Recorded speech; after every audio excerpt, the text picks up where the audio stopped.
Hello everyone, welcome back to Video Bootcamp. My name is Kyle and this is episode 4 on the basics of video design.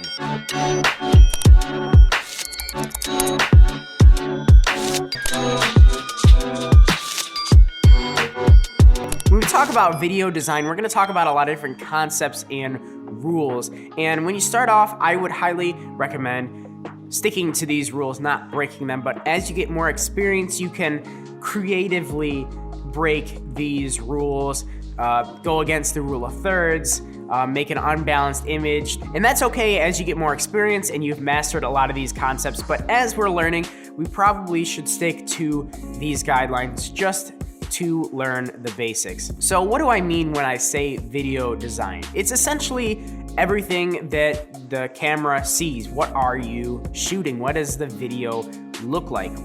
What are you shooting? How are you manipulating your environment? How are you framing everything? How are you moving the camera? All of those things that involve what's going into the sensor and how you're crafting your image. That is video design. And if you studied art for any amount of time, you probably have heard of the concepts of design and a lot of these basic things like line and space.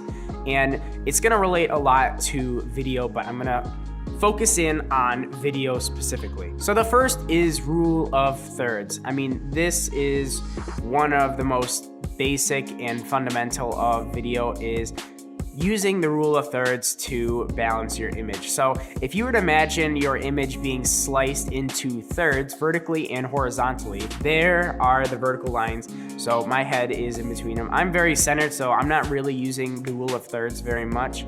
I mean, my shoulders are going a little bit outside of the line in this image. When it comes to rule of thirds, it's best to put your focal point in the intersection of the lines. So if I were to do it in a normal rule of thirdsy way, I would be sitting over here talking to you, be like, hey, blah, blah, blah, blah, blah, blah, blah. So anytime that your image is not centered, you can put that focus point.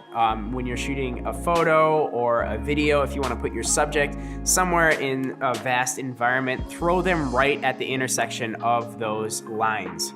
That's the rule of thirds. Balance is also related to the rule of thirds. When you shoot an image, if you put a big object on one side and leave a ton of space on the other, it's gonna feel unbalanced. So balancing an image would be having the same amount of subjects or objects on each side of the frame. So if you were to put a fulcrum in the middle, the image would stay stable and balanced. But if you were to put everything on the one side, your image would be weighted to that one side. And then if you use the same metaphor, then it would be weighted towards that one side, and that is balance. The next one is emphasis, and I don't really have a clear definition for emphasis. It's kind of common sense. When I talk about emphasis, this is emphasizing a specific part of your image, and you can do this in multiple different ways by, like I said earlier with the rule of thirds, putting it at the intersection or making it contrast highly with the background. There's a lot of different ways that emphasis can come about. The next one is symmetry and patterns. So when you're shooting a brick wall outside, you have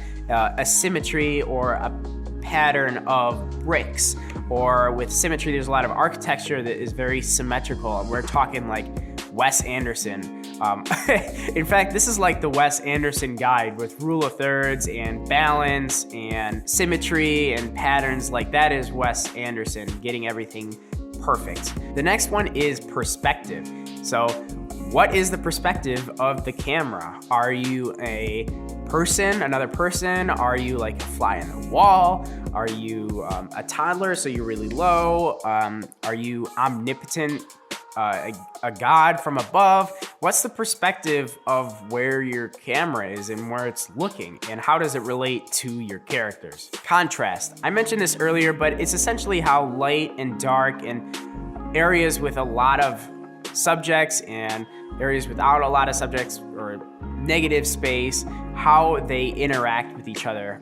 High contrast is like a zebra, you get black and white, right? Adding a ton of contrast can emphasize a certain part, or taking the contrast back will open up the image and allow the viewer to focus on more things. The next one is depth, and depth is used a ton. I'm actually using it right now. It's how the subjects are separated away from the camera, not just left and right, but the Z axis per se. So me, I'm sitting right here, and behind me is my backdrop, and that's depth. Not very extreme depth, but if you have someone standing right here and someone 500 yards away, if you could even see them at that distance, that would be depth. Framing is another big one. How you frame your shot. It's related to a lot of these other concepts, but the basics of it is how you use the frame of your camera. Are there things that are hanging off frame that gives the audience the feeling of peeking around, or are they directly in the frame? Are you cutting off the head, or you got a ton of headspace? Framing. Related to framing is also frame within a frame. That's when you take objects or things in your picture to frame something else in there. So you could have like 2 or 3 frames within a frame, and it enables you to guide your viewer to see what you want them to see. So those are a ton of different video design concepts. There's a ton of different ones, and I probably missed a lot of them. Those are some basic ones that I think are most important and practical when you're learning to shoot video. Now I want to get onto the types of shots that you can shoot in video, and we're gonna start super wide out and go all the way in. First up is the establishing long shot. This is what you would put at the beginning of a scene or a movie to give your audience a sense of setting. So if a scene is supposed to take place in front of an office, you would shoot the office building. Or if you wanted inside of a restaurant, you would shoot the outside of the restaurant. You are telling your audience blatantly, hey,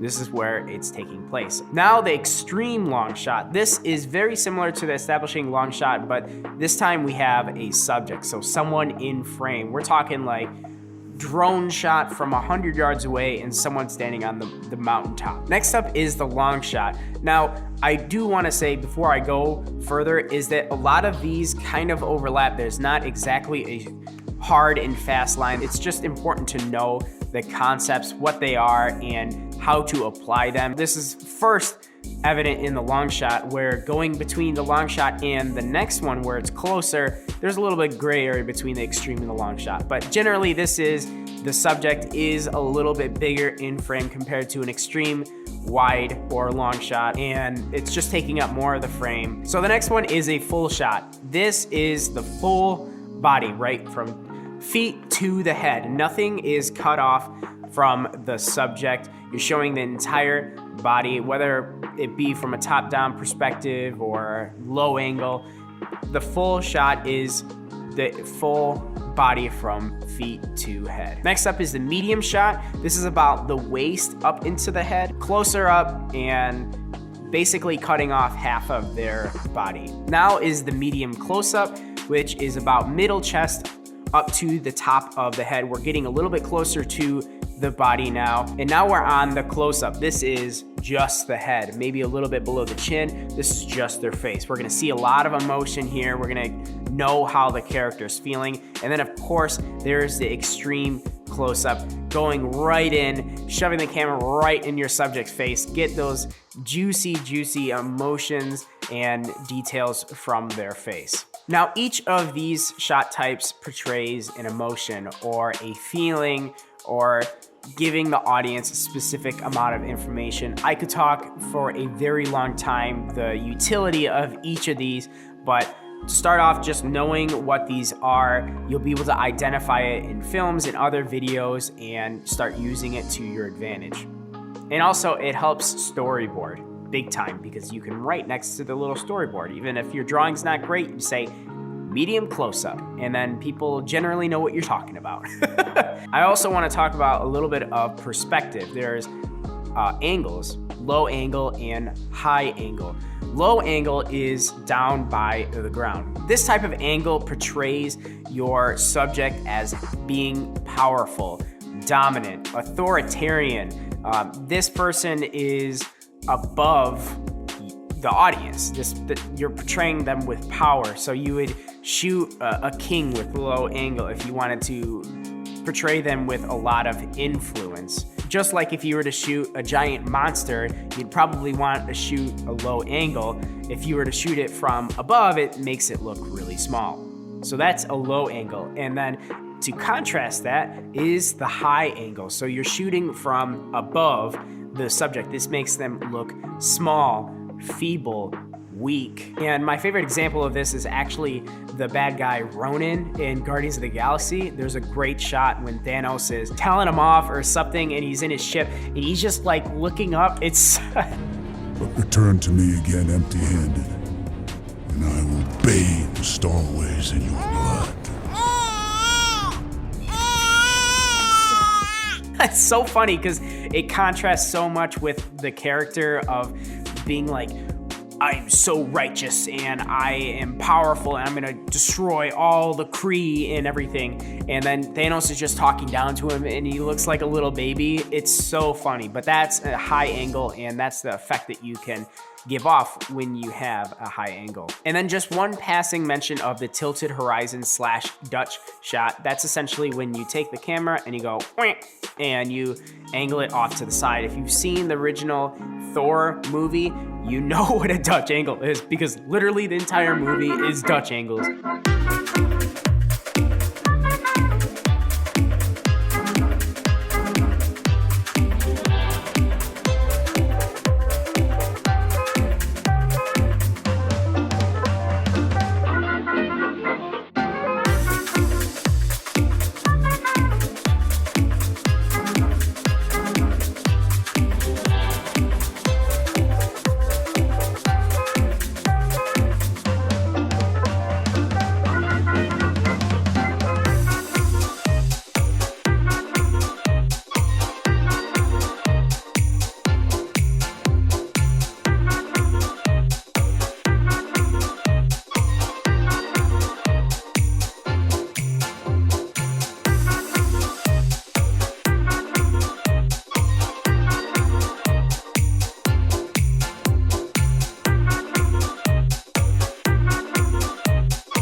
Some say that Dutch angles are cheap, a way to easily make your footage look more exciting. You judge for yourself. I'm not gonna pass judgment at this point. And now we're gonna move on to camera moves. What can you do with the camera when it's not just on the tripod being stationary? So first off, stationary camera moves. We have the tilt. So that's the camera going up and down, nodding your head. And then we have pan. So we're moving the camera from left to right on the tripod. We have a zoom. So we're zooming in with the lens. And then there's the roll. So it's the camera rolling. If you've seen 2001: A Space Odyssey, you know what I'm talking about. Next up for camera moves is moving the camera. So taking off the tripod, moving it around. The first is the dolly. So we've all seen the dolly. It's going in and out towards the subject and back away from the subject.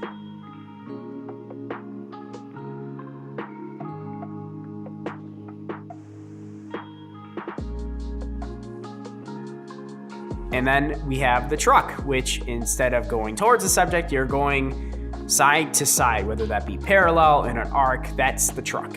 And then the last, but certainly not least, is the pedestal, is going up and down. It's important to note that a lot of these camera moves, when it comes to moving and not stationary camera moves, are only really achievable when you have some type of stabilization for your camera. We've all seen video where someone's just holding a camera and they're walking around and it's all shaky. We've all done it. And if you want the nice film, smooth look, you need to look into some type of stabilization when you're doing dolly or truck or pedestal. But pan, tilt, zoom, you can all do that reasonably well without stabilization. One other miscellaneous video design rule, which is more about directing, but I think it's important to mention here, is the 180-degree rule.